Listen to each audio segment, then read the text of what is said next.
balik lagi ke acara episode kedua dari Hotpot. Greeners di rumah ini atau mungkin dimanapun berada, gimana kabarnya nih? Semoga semuanya pada sehat ya. Yang belum punya pacar, buruan dapat pacar. Yang masih sukanya lembur-lembur, mungkin dikurang-kurangin biar sehat ya. Nah, Greeners, saya yakin nih kali ini Greeners pasti masih dalam vibes masih keinget-inget masa-masa SAC 2023. Siapa yang kangen dan gamon ya, gagal move on sama SAC 2023, boleh angkat tangannya ya, boleh langsung tepuk tangan yang paling gede. Pasti semuanya adalah oknum-oknum gagal move on sama SAC 2023 ya, Greeners ya. Siapa sih yang nggak bisa melupakan dengan cepat gitu ya, yang bisa melupakan dengan cepat SAC, karena kan pasti venue-nya bagus, acaranya luar biasa, ngundang Helmi Yahya juga gitu ya. Tapi tanpa Greeners sadari, atau mungkin udah disadari nih ya, ada sosok wanita yang luar biasa di balik sukses dan semaraknya SAC 2023 yang juga ibu saya gitu ya. Jadi harus hati-hati kali ini podcastnya nggak boleh sembarangan karena berhubungan sama permit saya ke depan, Greeners ya, dan kelangsungan hidup saya di legal. Bisa nebak siapa? Siapa lagi kalau bukan Ibu Agnes Evelyn? Mana dong tepuk tangannya, Greeners ya? Udah mulai semangat ini ketemu sama Ibu Evelyn ya. Kalau biasanya Ibu Evelyn ini selalu barengin kita kalau ada yang panggilan polisi atau permasalahan-permasalahan. Kali ini Bu Evelyn mau ngobrol sama kita ya, kejadian langka. Bu Evelyn gimana kabarnya? Sehat. Clarissa sendiri gimana? Sehat juga. Asli. Ya. Kalau saya nggak bilang nggak sehat, nanti saya bermasalah ya, Greeners ya. Jadi kita harus bilang itu harus sehat. Oh, kita harus sehat. Nggak boleh sakit ya. Oke. Nah, Bu Evelyn, sebelum kita bahas lebih lanjut nih, saya mau ngajak main games juga. Aduh, game lagi ini. Ini game lagi ya. Kan Bu Evelyn ini pasti sebagai ketua SAC yang baik sudah kenal sama tim-tim SAC-nya, benar nggak? Ya, mungkin ini siap-siap nih, mungkin Pak Wahyu, siap-siap Pak Wahyu harus mendengar ini ya. Kalau sampai salah bicara, Pak Wahyu bisa ajak kemana gitu ya untuk minta traktiran. Nah, kali ini kita mau ngetes seberapa kenal Bu Evelyn sama timnya waktu SAC. Di games siapa yang paling? Wah, ini ya. Bakal ada 7 pertanyaan siapa yang paling. Bu Evelyn harus jawab nama-nama tim SAC. Buruan dengerin, buruan catat sampai Bu Evelyn salah, kalian bisa ngobrol sama Bu Evelyn ya. Jadi nanti Bu Evelyn bakal ditanya nih, Bu Evelyn, nama 7 pertanyaan, harus nyebutin nama timnya yang paling seperti itu. Itu ya, misalnya siapa yang paling ngaret atau siapa yang paling apa. Nah, itu Bu Evelyn harus jawab ya, Bu Evelyn ya. Oke. Yang pertama. Waduh, jadinya ya. Siapa di tim SAC 2023 yang paling cuek? Yang paling cuek Erik mungkin? Oke, Erik. Anda hati-hati ya. Oke. Lalu siapa yang paling suka traktir? Yang paling suka traktir ini boleh jawab Bu Evelyn sendiri loh ya. Jadi nggak harus timnya, boleh jawab nama sendiri. Kalau misalnya kita di panitia itu kan memang kita ada meeting ya. Jadi ada makan-makan juga. Nah, karena itu kita gantian sih. Kita gantian saling traktir. Jadi nggak ada yang jadi sugar daddy yang traktir. Nggak ada ya, Bu ya? Ada. Oh, nggak ada. Tapi mungkin siapa ya? Kalau ini harus sebut nama nggak? Ya, sebut nama. Pak Bilal. Wede, Pak Bilal ya. Our sugar daddy, Our sugar daddy. Boleh dong disponsorin kapan-kapan Pak Bilal gitu ya untuk kelangsungan hidup kita. Oke, yang ketiga, siapa yang paling on time? Paling on time? Siapa ya? Siapa nih? Kalau lama mikirnya berarti nggak ada sebenarnya. Iya. Soalnya kita meetingnya kan hampir tiap hari, jadi ya ada yang kadang on time, nggak on time apa gitu. Tapi kayaknya Sisi sih kayaknya. Kayaknya Sisi udah dari pagi udah di karet ya, mendedikasikan hidupnya buat SAC 2023 luar biasa, Bu Zeze ya. Kok Bu Zeze sih? Pak Zeze. Pak Zeze ya. Maaf ya Pak Zeze ya. Maaf ya, kita belum mengenal seperti itu. Iya, harus kenalan ya. Di PB ya Pak ya. Bener. Saya akan kesana habis ini Pak ya. Oke, lanjut yang berikutnya. Siapa yang paling rajin meeting? Rajin meeting, kita semua rajin dong. Nggak ada yang bolos sama sekali. Ada sih ya. Siapa? Semua pernah ada jatah bolos. Oh, ada jatah bolosnya, bahaya ini ya. Tapi yang paling diantara semuanya nih Bu, yang paling rajin meeting, Terry. Oh, Bu Terry. Mungkin udah semangat banget sebagai host juga ya, Bu Terry ya. Sama si acara juga ya Terry, jadi ya. Oh, nggak boleh, nggak boleh bolos, bener juga ya. Yang berikutnya, wah ini siapa yang paling usil atau suka ngerjain anggota tim? Ayo, siapa ini? Siapa ini ya? Siapa? Paling usil sebenarnya saya sih ya. Oh, gangguin anak-anak supaya ketawa-ketawa gitu sih. Enggak, tapi jangan saya kayaknya. Siapa ini kira-kira? Pak Bilal kayaknya. Waduh, Pak Bilal disebut 2 kali nih Pak Bilal ya. Pak Bilal tuh wakil ketua yang Oh, yang terbaik ya Pak Bilal ya, luar biasa. Lanjut yang berikutnya, siapa yang paling komunikatif? Pokoknya apa-apa dia tuh paling satset ngomong itu paling enak banget. Dalam meeting, dalam Pak Wahyu, CC itu sih. Oh, Pak Wahyu. Akhirnya Pak Wahyu disebut juga Pak Wahyu ya. Akhirnya ada kesan untuk Pak Wahyu ya. Saat terakhir ya. Ya, mau saat terakhir Pak Wahyu ya. Tapi ya saya yakin ini yang ke-7 mungkin Pak Wahyu berpeluang disebut. Siapa yang paling lucu? Comel, kalau orang bilang ya, comel. Pak Wahyu sih. No, Pak Wahyu lagi ya. Oke, kalau gitu kita kasih. Memang kita semua sih di panitia kita saling ngelengkapin sih. Oh. Jadi memang kalau misalnya kalau katanya kan meeting-meeting SAC yang sebelumnya semua tuh serius kan ya.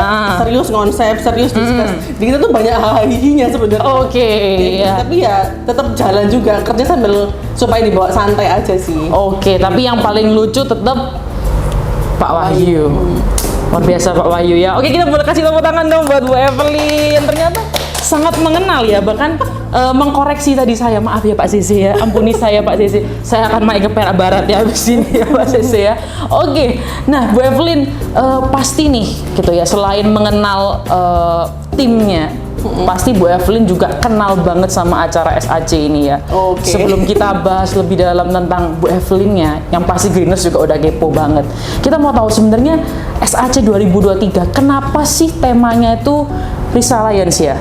Resilience. Nah, ya itu. Kenapa kok temanya itu? Kenapa kok nggak yang lain? Atau kenapa kok juga apa ya, maskotnya itu wayang gitu ya? Itu sebenarnya kan ada filosofinya apa di balik itu? Benar. Jadi SAC tahun ini kan memang kita kan di 2023 ini kan memang kayak di perekonomian kan juga ada resesi, isu resesi. Kemudian juga kita harus lebih tangguh juga. Jadi kenapa kok tema tahun 2023 yang dipilih adalah resilience? Sebenarnya waktu pertama kali kita diomongin kalau memang bakal ada SAC, kita sendiri dari panitia sudah ada propose beberapa tema sih. Memang nggak jauh-jauh dari yang namanya resilience juga. Nah, kemudian itu disampaikan oleh BOD juga bahwa memang itu yang dipilih. Dan kenapa kok wayang? Kenapa mungkin bakal teman-teman pasti akan bertanya-tanya ya, kenapa sih kok Gatot Kaca gitu kan, kok nggak kekinian banget gitu kan ya? Cuma ya kembali lagi ke filosofinya sendiri. Resilience itu identik dengan yang namanya bentuknya helix. Nah, kita pun juga baru tahu kalau memang DNA manusia, DNA-nya kita ini sebenarnya bentuknya juga helix. Jadi sebenarnya kita ini sebagai manusia ini sudah punya DNA bahwa kita ini memang ketangguhan dan ketahanan dalam diri. Itu terus kenapa kita pilih Gatot Kaca? Karena memang kita lihat secara nasional ya, kita mau yang tema Nusantara, ya siapa sih tokoh Nusantara kita yang memang mewakili si resilience ini ya, si Gatot Kaca ini, otot kawat tulang besi. Itu sih menarik ya, ada beberapa katanya dari tema yang sebelumnya itu dipropose gitu ya ke manajemen. Nah, kalau boleh tahu tema-tema itu juga apakah sesuatu yang mungkin relate dengan di sekitar, atau mungkin itu kayak lebih ke arah future, harapannya kita bakal kayak gimana? Kalau resilience kan berarti kan kita tentang di sekitar nih ya. Oh, ada ekonomi apa segala macam.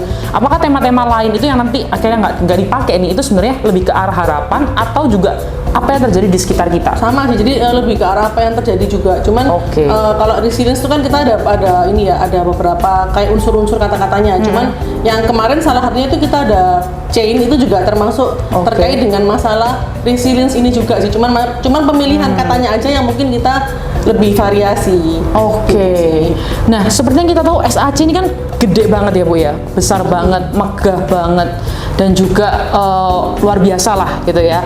Nah, tapi apakah SAC ini itu sebenarnya waktunya nih ya, kalau saya lihat nggak kalah sama pembangunan Candi Prambanan mungkin ya. Jadi sehari semalam, kalau Candi Prambanan itu sehari semalam, SAC ini pun juga sepertinya mepet, bener nggak Bu? Ada iya, ada enggaknya juga sih. Jadi sebenarnya secara kepanitiaan kita sudah mulai dibentuk sih mulai di bulan 10-11 ya. Cuman kenapa kok ini jadi agak kayak mungkin terbilang mepet karena ya ada beberapa unsur yang memang kayak kita baru dapat itu desisinya di akhir-akhir tahun, tema, venue kayak gitu-gitu sih. Jadi ya makanya kenapa kok kayaknya kok kesannya kok mepet banget sih. Sebenarnya sih preparationnya sudah jauh-jauh hari, tapi yang beberapa kayak main point tuh kita baru dapetin ya di akhir-akhir tahunan gitu sih. Oke, tapi apakah waktu itu membuat kayak Bu Evelyn dan tim sempat kayak kewalahan? Terus gimana kalau memang kewalahan ya, gimana cara Bu Evelyn dan tim itu untuk overcome itu semua? Kalau kewalahan sih memang kita ada kayak apa ya, udah nggak tahu lagi harus gimana karena lihat waktunya udah mepet. Terus kemudian kayak ada banyak hal yang kita belum selesaiin karena kalau misalnya kita nunggu satu, kita harus yang satu fix baru kita bisa mastiin yang lain. Itu sih yang bikin kok rasanya kok mepet banget ya. Caranya kita ya kita memang sejak kita meeting itu kita sudah kayak konsepin juga kita mau acaranya yang kayak gimana. Terus karena SAC 2023 ini kan juga challenging karena ini tuh pertama kalinya kita lakukan secara hybrid. Oh, hybrid juga ya. Jadi ada onsite dan juga ada online. Nah, itu juga setelah 2 tahun kita online, ini SAC pertama yang kita tuh tatap muka.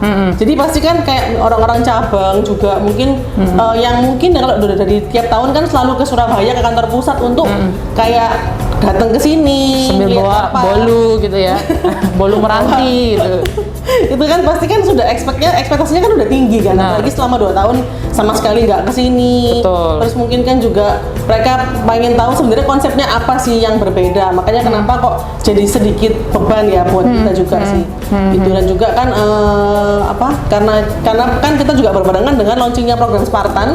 Mungkin kan kalian juga tahu ya, jadi PIC kayaknya secara PIC-nya juga manajemen kan juga mempersiapkan hal yang beberapa sih. Bener sih. Jadi kalau Greeners tahu pasti kan kita semua tahu ya, SAC juga ada Spartan, program-programnya banyak. Bener. Tapi syukurnya semuanya berjalan dengan lancar ya Bu ya, dari awal sampai akhir.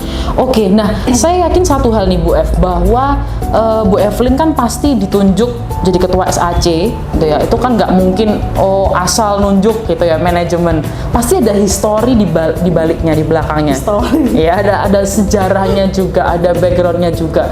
Pasti karena manajemen percaya dan melihat, waduh Bu Evelyn ini udah lama sepak terjangnya ya di dunia persilatan spill ini ya. Nah, emang udah berapa lama sih Bu Evelyn di spill sampai manajemen itu oke nih SAC 2023 yang pertama kali hybrid kita percayakan pada Agnes Evelyn. Wah, itu pasti ada historinya. Berapa lama sih emang Bu udah di spill ini? Jadi saya join di spill itu Januari 2013. Waduh, jadi itu saya masih manyem sekolah mungkin ya. Masih sekolah ya. Masih sekolah sih. Jadi berarti kalau memang tahun ini ya Januari 2023 kemarin saya 10 tahun sih. Wow. Di sini. Lama banget ya ternyata. Lama juga. Nggak kerasa. Ini apakah ini perusahaan pertama Bu? Enggak. Oh enggak, perusahaan keberapa? Perusahaan kedua. Oke, perusahaan kedua setia sampai sekarang ya. Luar biasa. Sepertinya kiat-kiat untuk menjadi kepala departemen tuh setia ya. Saya simpulkan dari episode pertama loh ya Greeners ya. Oke, jadi udah 10 tahun. Apakah 10 tahun itu di awal udah langsung nih Bu posisi manajer atau gimana? Gitu ya? Enggak. Oh enggak. Jadi waktu saya masuk tuh saya masih menjabat sebagai staff, general legal staff sih. Itu di Januari 2013. Terus kemudian sekitar tahun berapa ya? Kayaknya 2016 ya. Itu jadi team leader, jadi general legal supervisor. Wow. Terus kemudian di 2017 akhir kayaknya itu baru jadi legal officer, itu yang levelnya yang junior manager benar. Tapi kalau di legal namanya legal officer sih kalau waktu itu. Wah, berarti rentang untuk naik jabatannya juga nggak terlalu lama ya Bu ya? Relatif sih ya kalau gitu. Oke, relatif. Bagi saya kita dari yang staff itu pura-pura cleaners yang terlalu merendah. Enggak, itu sih 3 tahun nggak sih ya Bu ya? 3 tahun jadi 6 tahun Bapak 6 tahun 3 tahun ya? 3 tahun ya, dari staff jadi tim leader ke Asmen 4 ya. 4 tahun ya, 2017 ya. Lalu 2017 ke 2000 berapa nih? Baru jadi manajer Bu? Jadi manajer itu 2021 atau 22 ya? 2020 tuh jadi manajer dulu, jadi waktu itu legal compliance manager, cuman secara level masih tetap junior manager. Terus kemudian jadi corporate legal strategic manager ini di bulan apa ya? Kalau nggak salah Mei 2021 ya. Nah, apa sih yang membuat Bu Evelyn waktu itu, ini kan bukan perusahaan pertama ya Bu ya? Di antara sekian banyak perusahaan yang mungkin kayak, ayo Bu Evelyn gabung ke kita gitu ya. Kenapa Bu Evelyn tidak, saya tuh, wah saya memilih spill gitu. Apa yang membuat kayak gitu? Ya, kalau yang perusahaan pertama saya ini kan bank ya. Kalau bank itu kan lebih cenderung ke apa ya, kayak konstan gitu ya. Jadi ya kalau misalnya legal di bank itu kan pasti cuma ngurusin perjanjian kredit, ngurusin masalah jaminan. Jadi ya secara challenge itu kurang gitu ya. Karena pasti kan hari-hari cuma ngurusin akte notaris, terus kemudian kita ngecekin kayak perjanjian kredit, apa kayak SHT kayak gitu-gitu. Jadi secara challenge-nya kurang. Nah, kemudian waktu itu sekitar 2,5 tahunan kerja di bank, mulai cari peluang yang lain. Maksudnya karena saya juga ada ambil S2, jadi kan sebenarnya agak sayang. Ya, misalnya kita tuh nggak cari pengalaman yang di bidang yang lain sih. Nah, bidang shipping ini kan luas, salah satu bidang yang memang nggak pernah tahu secara detail. Maksudnya kan bukan sesuatu yang umum ya. Terus kemudian kalau di bidang shipping itu kan pasti kan long lasting gitu kan. Maksudnya kalau untuk jasa pengangkutan itu kan pasti lebih jangka panjang, bertahan lama gitu sih. Lebih ke arah pengen cari sesuatu yang baru sih. Dan suka tantangan gitu ya. Dulu ya, sekarang udah enggak kayaknya. Terlihat ya. Udah capek ditantang terus gitu ya. Udah capek ditantang terus ya. Jadi curhat. Gak apa Bu, curhat colongan gitu ya. Siapa tahu ada yang mendengarkan ini ya. Boleh lah ya, dikuatkan. Nah tapi berarti apakah dari awal itu Bu Evelyn udah firm ya? Maksudnya saya emang tertarik banget sama hukum gitu. kan dari awal kayak wah udah konsisten, ini kan SH Bu ya, bener ya? Terus ngambil MKN lagi. Nah, pertama nih yang saya mau gali dan saya penasaran, apa emang dari awal itu udah tertarik sama hukum? Karena kan kalau setahu saya keluarganya Bu Evelyn juga ada yang dokter bahkan ya, kan agak tidak sinkron ya Greeners ya. Setuju pasti kan sama saya, satunya IPA, satunya IPS gitu ya. Apakah itu memang, ini emang saya niat banget nih kuliah hukum, itu satu. Yang kedua, MKN, sekolah MKN itu kalau Greeners pasti juga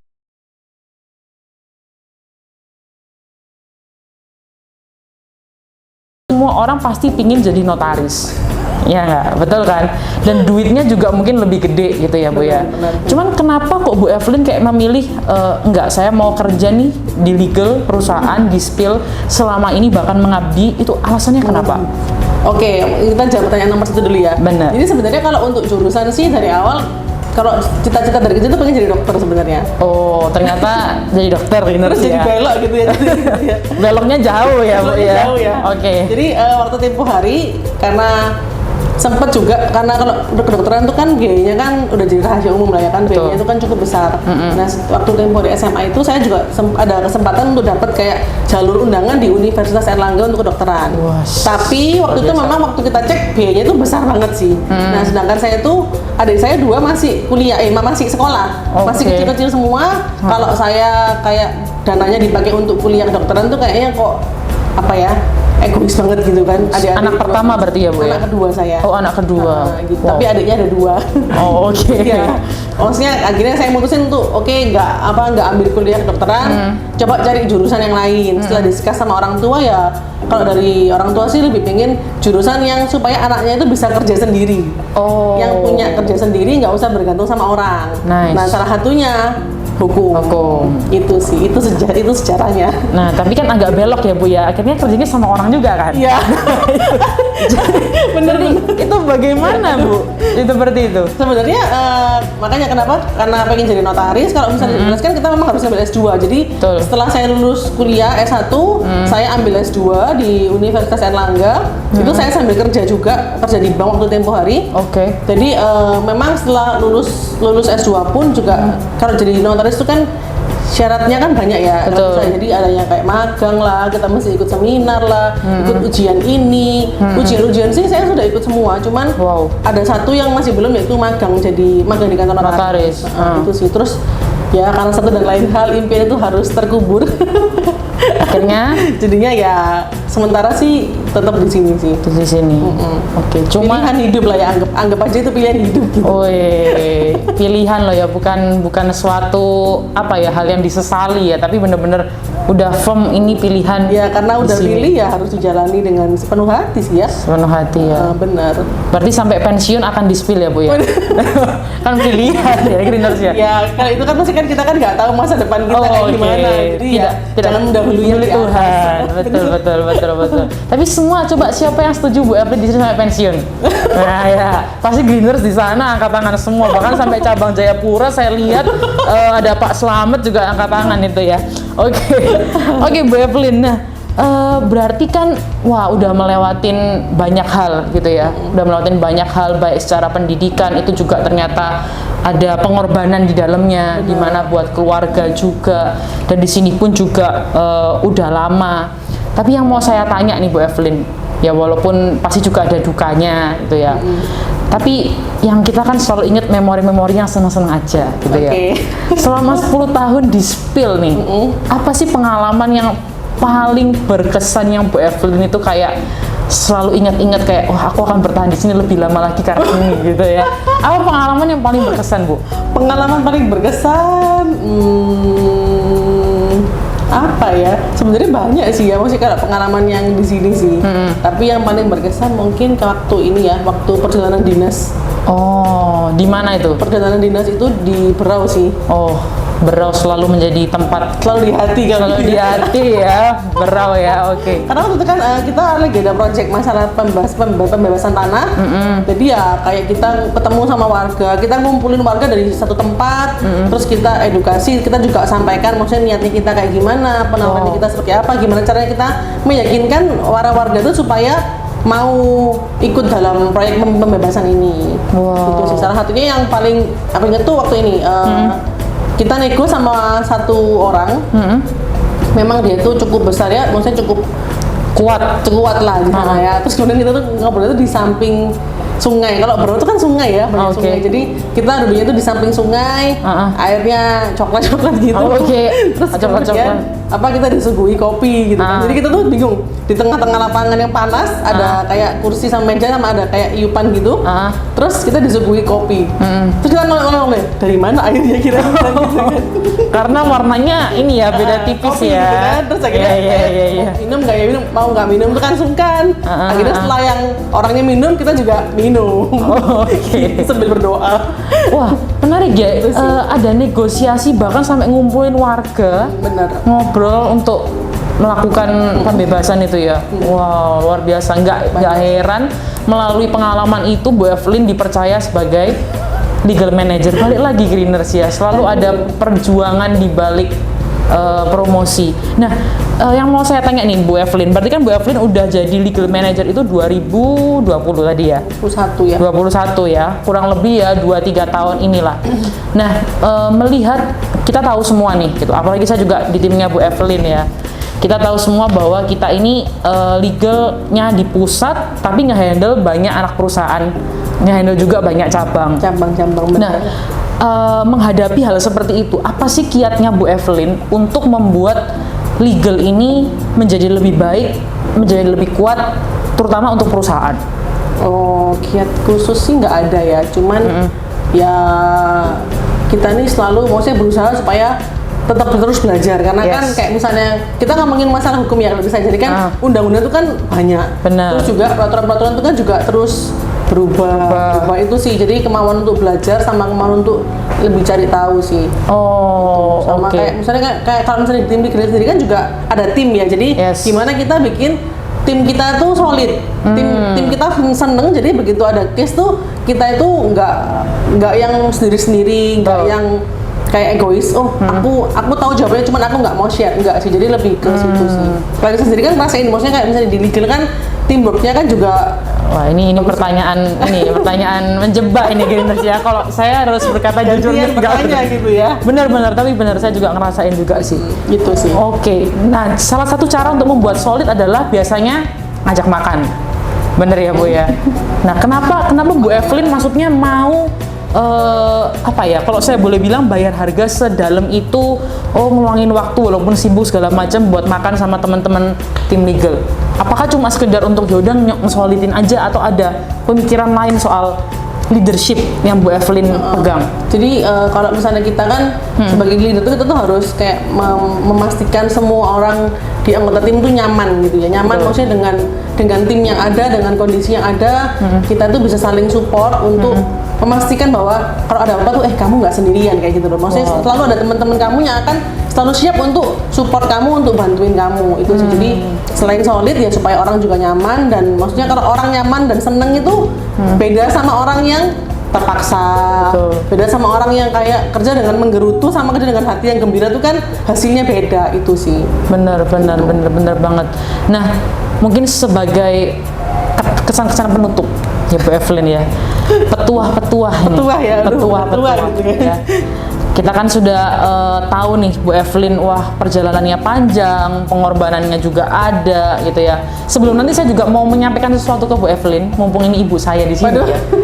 Tapi Bu Evelyn dulu nih, apa sih pesan-pesan yang Bu Evelyn mau share ke terutama teman-teman Legal ya, yang melihat ini ya, yang melihat ini untuk ke depan buat tim Legal itu harus seperti apa?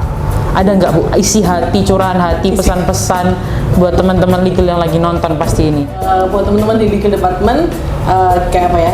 Jangan berhenti untuk belajar, jangan bosan untuk belajar, karena kan mungkin pernah dengar ada quotes ya yang never stop learning because life never stop teaching. Nah itu penting banget buat kita supaya kita tuh semakin update juga dengan peraturan-peraturan hukum dan juga terkait dengan ilmu-ilmu yang lain, supaya kita lebih bisa maksimal dalam melindungi kepentingan perusahaan. Terus juga jangan merasa bahwa kalian ini sendirian, karena di Legal Department tuh kita punya tim yang akan saling support dan saling bantu dalam menyelesaikan masalah-masalah yang ada gitu. Nah, termasuk masalah penggunaan kosakata ya, Greeners ya, yang tidak sesuai dengan KBBI ya. Karena kalau nggak tahu Bu Evelyn ini orangnya KBBI banget, KBBI berjalan. Ayo coba Greeners, nasehat sama nasihat yang mana yang benar ya? Hanya Bu Evelyn yang tahu ya. Jadi kalau di Legal benar-benar harus nggak strict ya Bu Evelyn ya, nggak boleh salah ya. Nggak boleh ada typo, karena maksudnya Legal nggak boleh salah kan. Salah sedikit bisa menimbulkan potensi kerugian bagi perusahaan. Benar. Jadi masih berminat masuk Legal ya, harus ini ikut dengan caranya Bu Evelyn ya. Oke, nah kalau tadi udah pesan buat tim Legal Bu Evelyn, sekarang pasti saya yakin Greeners di seluruh Indonesia dari Sabang sampai Merauke itu mau dengerin pesannya Bu Evelyn buat mereka juga nih. Kira-kira ada nggak Bu Evelyn pesan buat Greeners yang nonton hari ini? Pesannya ada beberapa sih ya. Yang satu sama kayak tadi ke teman-teman tim Legal, jangan berhenti untuk belajar. Yang kedua, selalu hargai waktu yang kita punya, karena waktu itu kan nggak bisa dibeli pakai apapun ya. Kita punya uang sampai banyak pun juga nggak bisa beli waktu. Jadi dan maksudnya ngerasa nggak sih kalau semakin lama tuh waktu tuh semakin cepat. Tiba-tiba udah Senin, tiba-tiba udah Jumat lagi.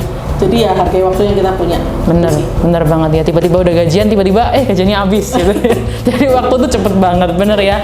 Oke, Greeners yakin banget bahwa kita hari ini udah bener-bener belajar banyak dari Bu Evelyn ya. Belajar kalau misalnya semua hal itu butuh yang namanya proses. Bu Evelyn bisa jadi ketua SAC, juga nggak langsung jadi ketua SAC. Tapi dari awal, dari 2013 ya Bu Evelyn ya, kerja di Spill sampai akhirnya dipercaya ini dan itu. So yang kedua, kita juga belajar dari Bu Evelyn bahwa pengorbanan itu selalu membuahkan hal yang baik kok. Seperti tadi Bu Evelyn korban nih ya buat saudara-saudaranya, impiannya buat jadi dokter disingkirkan dulu buat saudara-saudaranya, tapi akhirnya Bu Evelyn pun juga menuai banyak hal yang baik dari Tuhan ya. Tuhan itu nggak pernah meninggalkan kita yang selalu gitu ya mau mengasihi dan berkorban buat teman-teman keluarga kita di sekitar kita ya. Dan saya juga secara pribadi mau say thank you sama Bu Evelyn hari ini, selain udah mau ngobrol sama saya juga. Spill itu tempat kerja pertama saya. Dan manajer pertama saya bukan Bu Evelyn sih, sebelumnya ada gitu ya. Tapi sampai sekarang saya jadi nggak merasa bahwa pekerjaan itu mengerikan dan manajer itu, atasan itu mengerikan juga berkat Bu Evelyn. Jadi kita semua greeners, ayo kita support ya HOD kita, termasuk tim legal juga, mari kita support ibu kita gitu ya, supaya tetap sehat, tetap jaya, tetap luar biasa. Oke ya. Oke greeners, thank you banget udah dengerin ngobrol-ngobrol. Udah lama banget ini ya, nggak kerasa kalau ngobrol sama Bu Evelyn emang. Jadi kita hari ini belajar banyak banget. Jangan lupa buat terus pantengin Hotpot di edisi-edisi berikutnya, karena kita bakalan banyak kedatangan HOD yang luar biasa. So, saya Clarissa, terima kasih dan sampai ketemu lagi.